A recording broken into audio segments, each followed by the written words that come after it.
नमस्कार, हिंदी खबर देख रहे हैं आप। मैं हूं आपके साथ पंकज यादव। शुरुआत करते हैं जहां पर सीएम पुष्कर सिंह धामी हरिद्वार में भारतीय मजदूर संघ के स्वर्णिम 70 वर्ष कार्यक्रम में पहुंचे, जहां सीएम धामी ने मजदूर संघ की 7 दशक के श्रमिक सेवा, राष्ट्र निर्माण में योगदान और संगठनात्मक प्रतिबद्धता को नमन किया। मुख्यमंत्री ने कहा कि श्रमिक वर्ग राष्ट्र की रीढ़ की हड्डी है और प्रदेश सरकार उसके कल्याण के लिए प्रतिबद्ध है। सीएम धामी ने यह भी कहा कि प्रदेश की डबल इंजन सरकार की ओर से श्रमिकों की सामाजिक बीमा और कुशल विकास के लिए भी योजनाएं संचालित की जा रही हैं, जिनका बड़ा लाभ श्रमिक वर्ग को मिल रहा है। सम्मेलन के बाद मीडिया से बातचीत करते हुए मुख्यमंत्री ने राज्य में चल रही चारधाम यात्रा और मानसून को लेकर व्यवस्था चाक चौबंद करने की बात कही। आज हरिद्वार में हमारे युवा श्रमिक और भारतीय मजदूर संघ का यहाँ पर सम्मेलन है और आज भारतीय मजदूर संघ मजदूरों के लिए और उसके साथ साथ उद्योगों के लिए, दोनों के विकास में एक अच्छा समन्वय बना रहे, उसके लिए काम कर रहा है। और हमारा भी प्रयास है कि हमारे श्रमिकों को सभी अच्छी सुविधाएं मिलें। आदरणीय प्रधानमंत्री जी के नेतृत्व में देश के आज़ादी के इस कालखंड में अनेक ऐतिहासिक निर्णय लिए गए हैं। उनके परिवारों के कल्याण की चिंता की गई है, उनके उत्थान की चिंता की गई है। उत्तराखंड में भी हम उसी दिशा में काम कर रहे हैं, जिससे कि सब लोग मिलकर जो हमारा उत्तराखंड को एक समृद्ध और देश का श्रेष्ठ राज्य बनाने का संकल्प है, उसमें हमारे श्रमिक भाई भी अपना योगदान दें। और भारतीय मजदूर संघ इस दिशा में निरंतर काम कर रहा है, उनको एक दिशा मिल रही है। दत्तोपंत ठेंगड़ी जी के नेतृत्व में, उनके मार्गदर्शन में जो कार्य प्रारंभ हुआ था 1955 से, अब अनवरत रूप से जारी है। और अब आगे बात करते हैं, भारत सरकार के ऑपरेशन सिंदूर के जरिए ईरान में फंसे भारतीय नागरिकों को सुरक्षित वापस लाया जा रहा है। ऑपरेशन सिंदूर के वापस लाए गए लोगों की कुल संख्या 1117 पहुंच चुकी है। और ऑपरेशन को लेकर मुख्यमंत्री पुष्कर सिंह धामी ने कहा कि दुनिया के किसी भी कोने में भारतीयों पर संकट आने पर प्रधानमंत्री नरेंद्र मोदी के नेतृत्व में हर संभव मदद की गई है। मुख्यमंत्री ने विश्वास ये भी जताया है कि भारत की सरकार ईरान से हर एक भारतीय नागरिक को सुरक्षित वापस लाएगी। जब भी देश के लोगों पर कोई भी संकट आया है, कोई भी चुनौती आई है, दुनिया के अंदर कहीं भी आप प्रवासी भारतीय रहते हैं, तो आदरणीय प्रधानमंत्री श्री नरेंद्र मोदी जी के नेतृत्व में उस समय की देशकाल परिस्थिति के अनुकूल जो भी काम उनके लिए उनकी सहायता कर सकता है, उनको उन देशों से सुरक्षित निकालना हो, इससे पहले भी चलाया गया और इस समय भी चलाया जा रहा है। तो सभी भारतवासी जो अप्रवासी हैं, वहाँ पर काम के लिए हैं, वहाँ पर अन्य प्रकार के प्रयोजनों से रह रहे हैं, उन सभी को सुरक्षित भारत की सरकार भारत में निकाल कर लाएगी। धन्यवाद। चलिए आगे बात करते हैं पंचायत चुनाव को लेकर बीजेपी कांग्रेस की तैयारी, जहां पर बीजेपी ने पर्यवेक्षकों की सूची भी जारी की है। पंचायत चुनाव का प्रबंधन देखेंगे पर्यवेक्षक।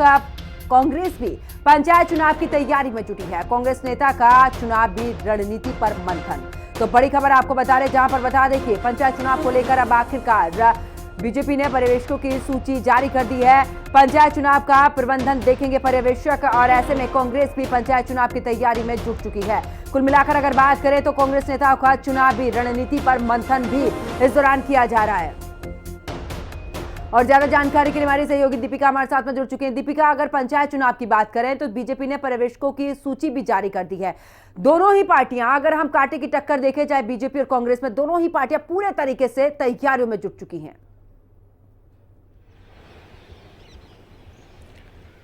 जी बिल्कुल, देखिए जब से अधिसूचना जारी की है राज्य निर्वाचन आयोग ने, तभी से कांग्रेस और बीजेपी दोनों ही पार्टियां जो हैं तैयार एक्टिव मोड में नजर आ रही है। एक और जहां भाजपा ने अपने पर्यवेक्षक जो हैं वो नियुक्त कर दिए हैं, तमाम जो जिले हैं वहां पर वो अपने पर्यवेक्षक भेजेंगे। और क्या प्रबंधन है, किससे दावेदार बनाना है, वहाँ का माहौल क्या है, लोगों की वहाँ पर सोच क्या है, किसको वो वोट देंगे, ये जानने की कोशिश जो वहाँ के पर्यवेक्षक करेंगे और किसको दावेदार बनाना है।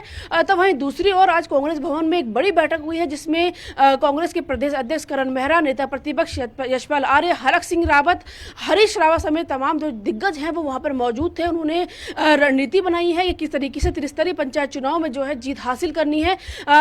कांग्रेस साफ तौर पर अपनी जीत का दावा कर रही है, वहीं भाजपा भी अपनी जीत का दावा कर रही है। लेकिन बड़ा बयान जो है पूर्व सीएम हरीश रावत ने ये दिया है कि चाहे सेमीफाइनल में जो भाजपा है वो जीत हासिल कर ले, लेकिन 2027 के फाइनल मैच में जो है, फाइनल चुनाव में जो है वो जो कांग्रेस है वो जीतेगी। तो हरीश रावत के बयान से यही नजर आ रहा है कि त्रिस्तरीय पंचायत चुनाव में कहीं ना कहीं कांग्रेस को जो है अपनी हार नजर आ रही है, और इसीलिए हरीश रावत ने बयान दिया है कि सेमीफाइनल में चाहे भाजपा जीत जाए, लेकिन फाइनल मैच में कांग्रेस ही हरीश रावत जीतेगी। का बयान आना और जिस तरीके से आप भी जिक्र कर रही है, कहीं ना कहीं कांग्रेस, क्या बीजेपी जिस तरीके से कह रही कि कांग्रेस का जो है वो अंतर्कलह हो चुका है, क्या यही वजह है जो पंचायत चुनाव में पूरे तरीके से कांग्रेस अब थोड़ा खुल के सामने आ रही है?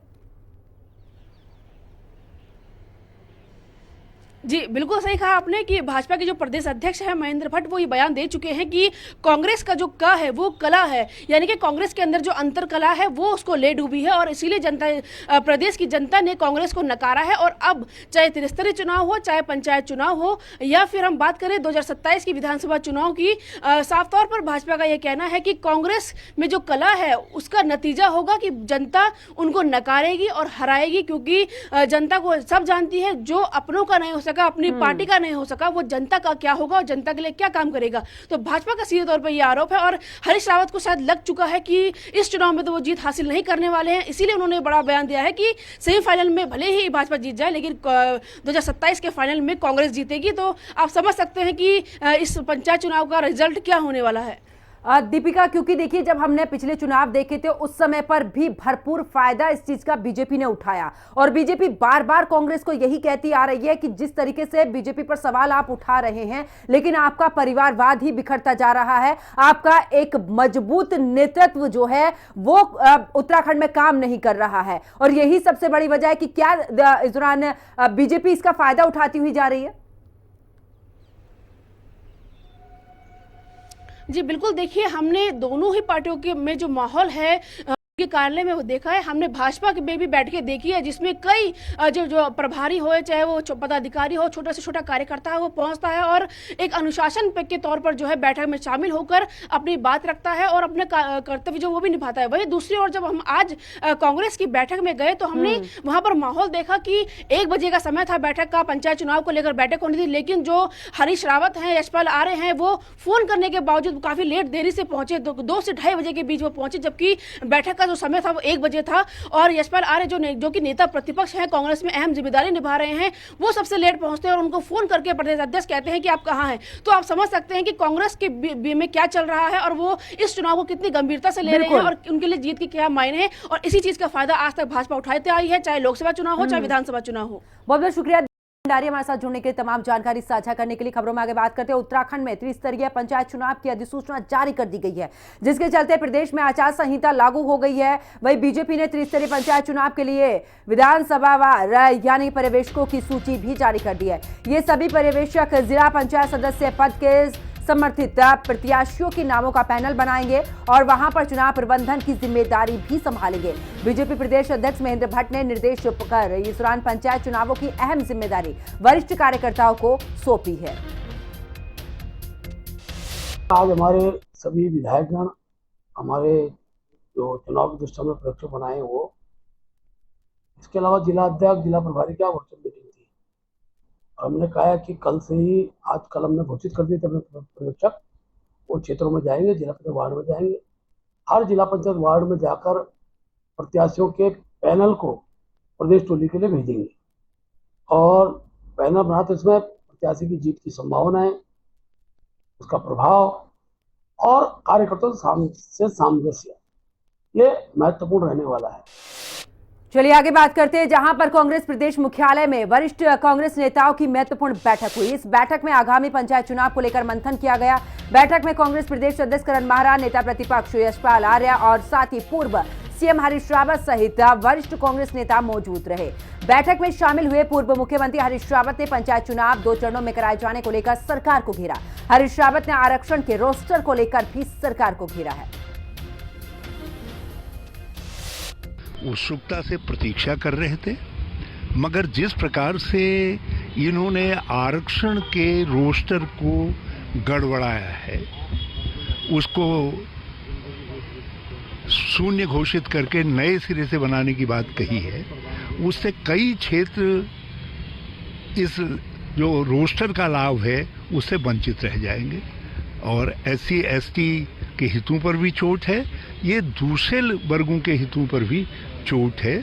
और ये क्यों किया गया है ये समझ में बिल्कुल साफ तौर पर आता है, क्योंकि जो इस समय रोस्टर था उस रोस्टर के अनुसार जो है भाजपा के कई जिलों के अंदर संभावित उम्मीदवारों को नुकसान पहुंच रहा था और उनको बचाने के लिए ये सारा रोस्टर गड़बड़ाया गया है। कांग्रेस इसकी निंदा करती है। तो चलिए आगे बात करते हैं। पंचायत चुनाव को लेकर बीजेपी ने जीत का दावा किया है। बीजेपी पंचायत चुनाव को सेमीफाइनल बताते हुए 2027 का फाइनल मुकाबला भी जीतने का दावा कर रही है। तो वहीं बीजेपी को जवाब देते हुए पूर्व सीएम हरीश रावत ने कहा कि एक बात निश्चित है कि बीजेपी 2027 का फाइनल हारने जा रही है। हरीश रावत ने भी कहा कि चाहे क्वार्टर फाइनल हो या सेमीफाइनल हो या फिर प्री फाइनल, लेकिन 2027 का फाइनल चुनाव कांग्रेस ही जीतेगी। एक बात निश्चित है कि वो फाइनल में हारने जा रहे हैं। 2027 में वो हारने जा रहे हैं। ये क्वार्टर फाइनल है, सेमीफाइनल है, प्री फाइनल है, जो भी वो शब्दावली ढूंढे, मगर एक बात बिल्कुल साफ है, इस बार हम 2027 में उनको हराएंगे। उधर अल्मोड़ा पहुंचे केंद्रीय सड़क परिवहन राज्य मंत्री अजय टम्टा ने भी पत्रकारों से बातचीत करते हुए बताया कि अब सभी राज्यों में सभी सड़कों को 2 लेन बनाया जाएगा। उन्होंने कहा कि उत्तराखंड में भी कई सड़कों को 2 लेन बनाने की स्वीकृति मिल गई है, जिसमें चंपावत पिथौरागढ़ की सड़कें शामिल हैं। केंद्रीय राज्य मंत्री ने कहा कि विजन 2047 को लेकर प्रधानमंत्री नरेंद्र मोदी काम कर रहे हैं, जिससे ग्रामीण के साथ स्टेट और नेशनल हाईवे का निर्माण कार्य किया जाएगा। देश भर के अंदर हमारे बहुत सारे एलिवेटेड रोड बन रहे हैं, एक्सेस कंट्रोल रोड बन रहे हैं, ग्रीन हाईवेज बन रहे हैं और एलिवेटेड रोड बन रहे हैं। और जो हमारे एग्जिस्टिंग रोड हैं पुराने जो NH के हैं, उसको 2047 के विजन के अनुसार उस समय में जो व्हीकल्स की संख्या होगी, पॉपुलेशन होगा, उसके अनुसार हमारा विजन काम पे तेज गति के साथ चल रहा है। और अभी वर्तमान में लगभग 1.5 लाख किलोमीटर रोड हमारी NH की है। स्टेट हाईवेज अलग है, स्टेट के अलावा जो नगर पालिका या नगर निगमों की इनकी रोड्स अलग होती हैं, मगर जो हमारी NH की है वो लगभग 1.5 लाख किलोमीटर की है। उधर उत्तराखंड में IPS रचित जियाल के बाद अब IFS अफसर धनंजय सिंह के BRS लिया है, जिसको लेकर कि शासन प्रशासन में तो हलचल मची ही है, लेकिन राजनीति में भी इस दौरान गर्माती हुई राजनीति नजर आ रही है। कांग्रेस के प्रदेश अध्यक्ष करण महारा ने सीधे तौर पर सरकार पर यह आरोप लगाया है। उन्होंने कहा कि आपने अपने चहितों को कुर्सी पर बैठाने के लिए सरकार ईमानदार अधिकारियों को BRS लेने पर मजबूर कर रही है। प्रदेश अध्यक्ष करण महारा ने कहा कि चंद घंटों में ही धनंजय सिंह के BRS लेने के पत्र को स्वीकार करना भी कई बड़े सवाल खड़े कर रहा है। हालांकि IFS अफसर ने अपने BRS के पीछे पारिवारिक कारण बताया है, लेकिन कांग्रेस सरकार पर हमलावर है। तो आप फॉरेस्ट के अधिकारी की बात कर रहे हैं, जहाँ तक मेरा संज्ञान है, उनको प्रताड़ित किया जा रहा था क्योंकि सरकार में बैठे हुए कुछ लोग अपने पसंदीदा व्यक्ति को उसमें बैठाना चाह रहे थे और उनको मजबूर किया गया कि BRS लें। नहीं तो BRS के लिए आदमी अप्लाई करता, कई हफ्तों तक तो फाइल ही नहीं कोई देखता, घंटों के अंदर उसमें दस्तखत हो जाना इस बात का संकेत है कि उनको जानबूझकर BRS लेने के लिए मजबूर किया गया। हालांकि वो अपनी सीमाओं में बधे, वो खुल के कुछ नहीं कहेंगे, लेकिन जो मेरी पुख्ता जानकारी है, कुछ कर्मचारियों के माध्यम से, अन्य माध्यमों से उनको परेशान किया गया, उनको मजबूरन किया गया और अपने चहेते आदमी को उस पद पर बैठाया गया। चलिए आगे बात करते हैं। प्रदेश में बारिश को लेकर उत्तराखंड आपदा प्रबंधन विभाग अलर्ट मोड पर है, जिसके चलते उधम सिंह नगर, हरिद्वार, देहरादून, नैनीताल और चंपावत जिले में मैदानी क्षेत्रों में मॉक ड्रिल की जाएगी। सचिव आपदा प्रबंधन विनोद कुमार सुमन ने बताया कि मॉक ड्रिल ऐसे स्थानों में की जाएगी जहां बीते कुछ सालों में लगातार जल भराव और बाढ़ के हालात पैदा हो रहे हैं। वहीं दूसरी ओर मुख्य विपक्षी पार्टी कांग्रेस से सरकार और आपदा प्रबंधन विभाग की तैयारियों पर सवाल खड़े किए हैं। नेता प्रतिपक्ष यशपाल आर्य का कहना है कि सरकार को वर्षा ऋतु से पहले ठोस कार्य योजना तैयार करने पर काम करना चाहिए, लेकिन हर साल मानसून से आपदा के दौरान प्रदेश को भारी नुकसान होता है। को ऑर्गेनाइज करने का प्रयास किया है। इसके डिजाइन पहले मॉक ड्रिल हम 1-2 मॉक ड्रिल करते थे। इस बार हम लोग प्लानिंग किए हैं कि कई मॉक ड्रिल किया जाए माननीय मुख्यमंत्री जी ने और चीफ सेक्रेटरी सर ने निर्देश दिया था कि आप 10 दिन के अंदर मॉक ड्रिल कराइए। उसी के क्रम में हम लोग मॉक ड्रिल का प्लान किया है हम लोगों ने। कल एक हमारी टेबल टॉक एक्सरसाइज डिटेल में लोगों के साथ हुई है और अभी एक बैठक और हमने 28 तारीख को रखी है, जिसमें कोऑर्डिनेशन की बैठक हमारी हो गई है। बाकी दूसरी बैठक हम करेंगे, 30 तारीख को मॉक ड्रिल करेंगे।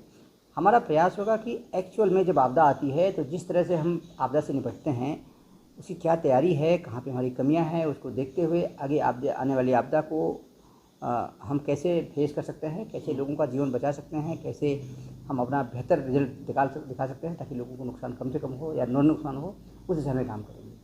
वो हम लोग सीखेंगे मॉक ड्रिल में। चाहे पहाड़ हो चाहे मैदान हो, आपदाएं होती हैं, हादसे होते हैं,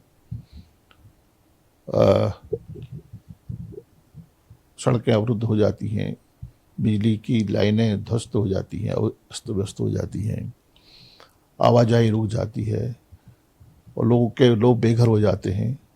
लेकिन उसके बाद भी सरकार चेतती नहीं है। कोई प्रभावी ठोस कार्य योजना बननी चाहिए। वर्षा ऋतु से पहले कोई ठोस कार्य योजना बननी चाहिए। और आपदा प्रबंधन मंत्रालय की क्या भूमिका है, क्या रोल है, क्या सरकार, क्या आपदा मंत्री या माननीय मुख्यमंत्री जी इस दिशा में कभी उन्होंने पहल की है, बैठकें ली हैं, क्या निर्देश दिए हैं, क्या विस्थापन की कार्रवाइयाँ पिछले वर्षों में जो लोग प्रभावित हैं, जिनके बेघर हो चुके हैं, क्या उनका विस्थापन हो पाया है, क्या उन्हें उचित मुआवजा मिल पाया है। तो पिछले दिनों उत्तराखंड के मुख्यमंत्री पुष्कर सिंह धामी ने दिल्ली दौरे के दौरान कई केंद्रीय नेताओं से मुलाकात की और इस दौरे में एक मुख्य मांग ये भी रही कि मसूरी और रानीखेत को कैंट एरिया की परिधि से बाहर लाकर नगर पालिका क्षेत्र में शामिल किया जाए। इसका उद्देश्य विकास योजनाओं को गति देना। गौरतलब है कि यहाँ पर कंटोनमेंट बोर्ड इन जगहों पर विकास योजनाओं को संचालित करता है, जिसमें सरकार और बोर्ड के कार्य करने में काफी लंबा समय लग जाता है। कई ऐसी आपत्तियां होती हैं जिनसे सरकार और साथ ही यहाँ पर बोर्ड के बीच में तालमेल नहीं बन पाता। लिहाजा मुख्यमंत्री ने केंद्र सरकार से इन दोनों क्षेत्रों को कैंट बोर्ड की परिधि से बाहर निकालने का भी अनुरोध किया है।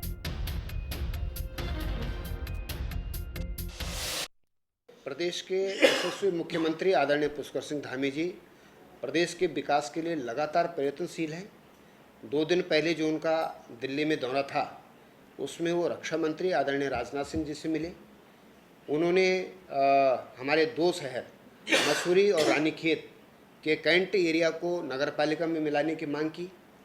ये दोनों पर्यटन की दृष्टि से भी महत्वपूर्ण हैं और कैंट बोर्ड के अधीन होने के कारण उनमें विकास के कार्य करने में दिक्कत आती है। उनके नॉर्म्स हैं अलग कैंट बोर्ड के, तो ये अगर केंद्र सरकार के द्वारा स्वीकृत हो जाते हैं तो इससे दोनों जो हमारे पर्यटन के केंद्र हैं रानीखेत और नैनीताल, इनमें बहुत प्रगति होने की संभावना है। तो चलिए आगे बात करते देहरादून की, जहां पर भीषण सड़क हादसा हुआ है। तेज रफ्तार कार ट्रक में पीछे से टकराई है। हादसे में 4 लोगों की मौत हो चुकी है, जबकि गंभीर रूप से घायल बताया जा रहा है। क्लेमेंट टाउन के आशा रोड इलाके में ये बड़ा हादसा हुआ है और कार में सवार सभी लोग हरियाणा के रहने वाले बताए जा रहे हैं। देहरादून के थाना क्लेमेंट टाउन क्षेत्र में रविवार तड़के ये भीषण सड़क हादसा हुआ है।